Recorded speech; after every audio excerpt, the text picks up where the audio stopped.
फवाद चौधरी साहब, एक तो इंतज़ार पंचोता साहब का भी बीच में मामला हुआ है, so your comments on that? कोई कमेंट नहीं, क्या कमेंट है उसके ऊपर? तो नॉर्मलाइज हो गया पाकिस्तान में, हम लोगों को उठाया गया, तशद्दुद किया गया, 6-7 महीने जेलों में डाल दिया गया, बाहर आ गए, बस अल्लाह खैर सल्लाह, बात खत्म हो गई।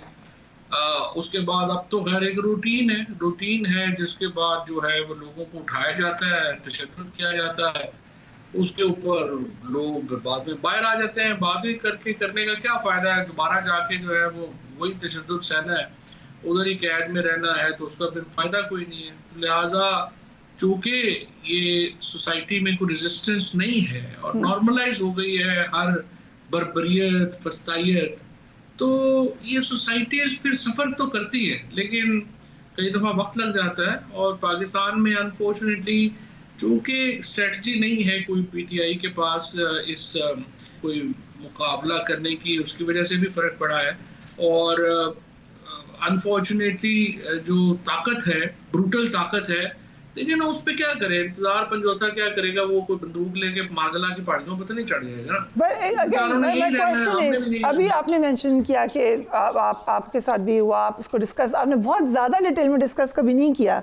क्या इसकी वजह है कि वो एम्पैथी नहीं नज़र आती पीटीआई के अंदर उन लोगों के लिए जो आप कह रहे हैं कि जिन पे तशद्दुद हुआ या जिनके ऊपर बहुत ज़्यादा प्रोसिक्यूशन हुई? मसलन आपकी एग्जांपल ले लें, आपको बर्मला पार्टी कहती है कि नहीं, पार्टी के कुछ लोग कहते हैं चले कि नहीं, आप प्लांटेड हैं, आपको भेजा जा रहा है ताकि लड़ाई कराई जाए पीटीआई में, not considering what you went through. इसकी क्या वजह है? एम्पैथी क्यों नहीं है?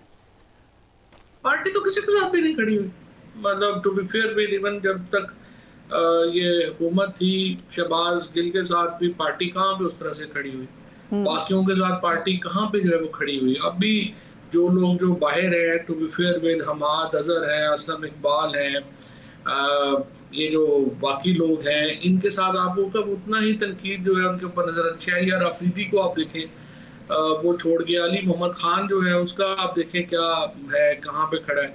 तो ये रोज जो है ये तो एक दूसरे को गद्दारियों के फतवे लगाने से फुर्सत नहीं है, तो उसकी वजह से प्रॉब्लम है। पार्टी के अंदर भी कोई एहसास नहीं है। जैसे पीएमएलएन के साथ मुश्किल वक्त था, वो लोग खड़े हुए एक दूसरे के लिए और पीटीआई ने ऐसा नहीं किया। इंतजार पंचोता साहब के लिए देख लें कि किसने आवाज उठाई थी उनके लिए, कुछ लोग होंगे बस। हाँ सही बात है, बस हम लोगों ने ही आवाज उठाई थी, बाकी तो लोगों ने कोई खास आवाज उस पर भी नहीं उठाई, बल्कि आधे तो लोग ये लगे हुए थे नहीं वो खुद ही छुपा हुआ है।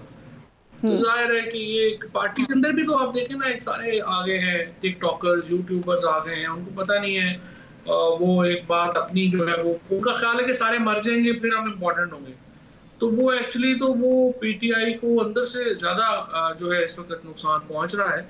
लेकिन बहरहाल हमारे वो not with standing that, I think कि मेनली तो जो इस वक्त सिचुएशन है पाकिस्तान की, वो तो सभी के लिए खतरा है। और वो जिसमें जॉन एलियट ने कहा था ना, अब नहीं कोई बात खतरे की, अब सभी को सभी से खतरा है। तो पाकिस्तान तो एक बिल्कुल मैं समझता हूँ कि इस वक्त एक रोलर कोस्टर पे है, कोई किसी को समझ नहीं आ रही है इसको स्टेबलाइज कैसे करना है, बेटी आ जाएगी, ये हो जाएगा, वो हो जाएगा, ऐसे एक बड़ी सतही सी हमारी इस वक्त सारी की सारी सोच है। और देखते हैं कि ये आगे किस तरह से शेप अप होती है, बिकॉज मुझे तो कोई अच्छी शेप अप होती नजर नहीं आ रही। ओके, आज एक और इम्पोर्टेंट चीज मैंने आपसे पूछनी है, क्योंकि आज बुशरा बीबी जिस तक आई हैं कोर्ट में, तो वो आबदीदा भी हो गई हैं और ये हर जगह पे खबर चली भी है। उन्होंने ये भी कहा, उनका मैं पीटीआई के वकील ने, ज़रा देख लीजिए क्या हुआ आज।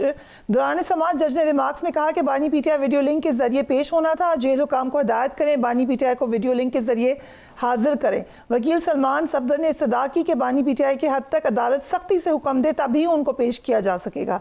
पीटीआई के वकील ने दलाइल में कहा कि 1.5 साल हो गया इस मुकदमे में बानी पीटीआई, बुशरा बीबी, फरा और शहजाद अकबर समेत 5 मुल्ज़मान हो गए, सिर्फ 2 मुल्ज़मान की ज़मानत की दरख्वास्तें हैं, बाकी की नहीं हैं।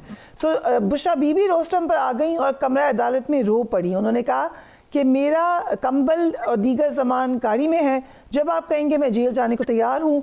हमारे वकला समेत तमाम वकला सिर्फ वक्त ज़ाया करते हैं जो अंदर बैठा है, क्या वो इंसान नहीं है? किसी जज को नज़र नहीं आता मैं अब इस अदालत में नहीं आऊँगी।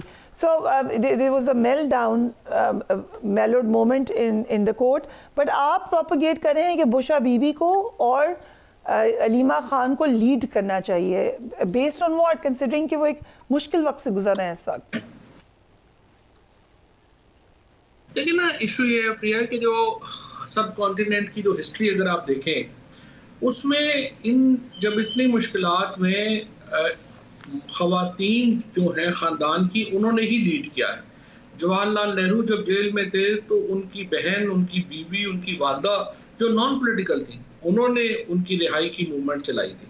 नुसरत भुट्टो ने जुल्फ़िकार अली भुट्टो के लिए मूवमेंट चलाई थी, बेनज़ीर भुट्टो ने चलाई थी। फिर तो मरियम नवाज का भी फिर नाम लेना, मरियम नवाज ने भी फिर नवाज, बिल्कुल मैं उधर ही आ रहा था। कुलसूम नवाज साहिबा ने चलाई थी तहरीक और फिर मरियम नवाज ने भी चलाई।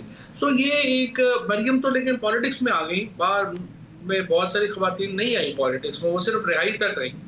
और ये मैं समझता हूँ कि इस वक्त जो कारकुन है पीटीआई का, वो जुड़ता सिर्फ बुशरा बीबी के साथ है और वो या उनके खानदान के बाकी लोगों के साथ जुड़ता है।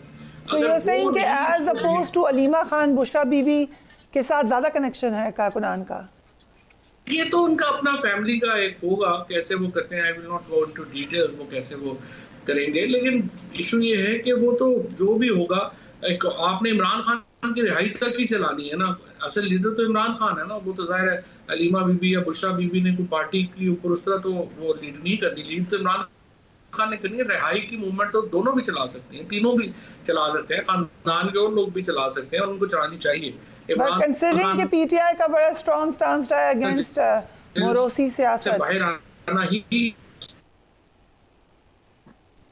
हाँ तो ये सियासत तो नहीं है ना, ये तो हकूक की जदोजहद है। और हकूक की जदोजहद में भाई अंदर है, खामद अंदर है, तो खानदान क्या घर पे बैठ जाएगा? उन्हें तो फर्ज बनता है उनका कि ये इसकी तहरीक को लीड करें और वो आगे आके इसको चलाएं। क्योंकि देखिए बाकी किसी के साथ लोग नहीं जुड़ते और लोग जुड़ ही नहीं सकते किसी और के साथ, वो सिर्फ फैमिली के साथ ही जुड़ेंगे। और इसी वजह से ही अगर आप इफेक्टिव तहरीक चलाना चाहते हैं तो वो फिर खानदान के लोग ही चला सकते हैं, बाहर के लोगों की कैपेसिटी भी नहीं है।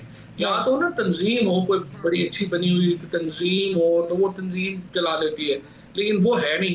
तो in the absence of that तंजीम, जो वर्कर्स इकट्ठा होना है वो फैमिली मेंबर्स के। फवाद चौधरी साहब, एक तो इंतजार पंचोता साहब का भी बीच में मामला हुआ है, so your comments on that? कोई कमेंट नहीं, क्या कमेंट है उसके ऊपर? तो नॉर्मलाइज हो गया पाकिस्तान में, हम लोगों को उठाया गया, तशद्दुद किया गया, 6-7 महीने जेलों में डाल दिया गया, बाहर आ गए, बस अल्लाह खैर सल्लाह, बात खत्म हो गई। उसके बाद अब तो खैर एक रूटीन है जिसके बाद जो है वो लोगों को उठाया जाता है, तशद्दुद किया जाता है, उसके ऊपर लोग बाद में बाहर आ जाते हैं। बातें करने का क्या फ़ायदा है? दोबारा जाके जो है वो वही तशद्दुद सहना है, उधर ही कैद में रहना है, तो उसका फिर फ़ायदा कोई नहीं है। लिहाजा चूँकि ये सोसाइटी में कोई रेजिस्टेंस नहीं है और नॉर्मलाइज हो गई है हर बर्बरियत, फस्तायत, तो ये सोसाइटीज़ फिर सफ़र तो करती है, लेकिन कई दफ़ा वक्त लग जाता है। और पाकिस्तान में अनफॉर्चुनेटली चूँकि स्ट्रेटजी नहीं है कोई पीटीआई के पास इस कोई मुकाबला करने की, उसकी वजह से भी फ़र्क पड़ा है।